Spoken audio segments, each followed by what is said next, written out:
So this is our PT2 oral relay instructions XIC, XIO, and OTE. For the first question is in group observation 1, which lamps are off and on when push button 3 and push button 4 are released? So the answer is lamps 2 and 3 are energized, and while lamps 1 and 4 is de-energized. In group observation 1, which lamp are off and on when push button 3 and push button 4 are pressed? The lamp that are on in group observation 1 is lamp 1 and 4, and the lamp that are off is lamp 2 and 3. In group observation 1, which instruction are true when push button 3 and push button 4 are pressed? XIC either colon 0/0 and OTE 0 colon 0/0 are true. XI 0 I colon 0/1 and OTE O colon 0/3 are also true. In question number 4, in group observation 2, which lamps are off and on when push button 3 and push button 4 are released?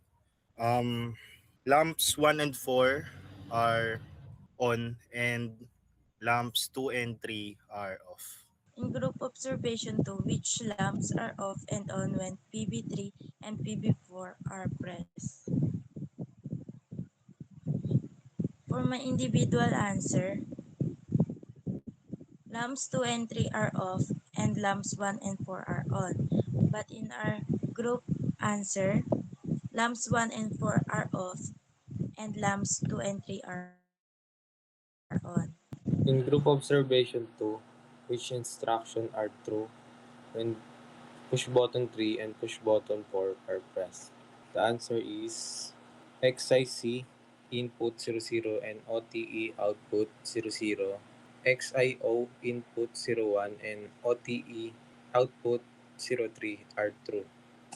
In question number 7, in group observation 3, how many lamps turn on and off when normally open push button are pressed? My answer is lamp 1 and 3 are off and lamp 2 is on when normally open push button is pressed. And the group answer is 1 lamp is on and 2 lamps are off.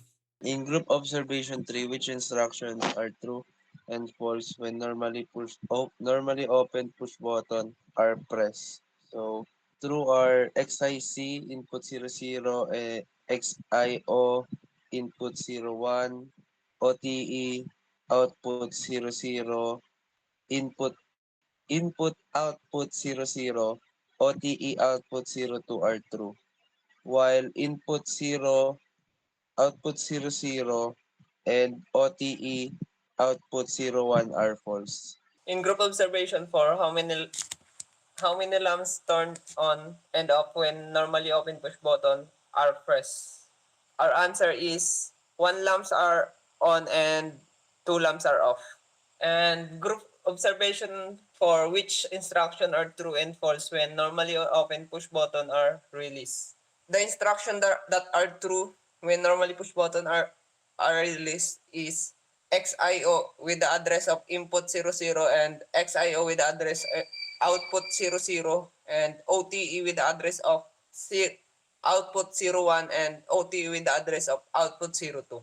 And the instruction that are false are XIO with the address of input 01 and OTE with the address of output 00.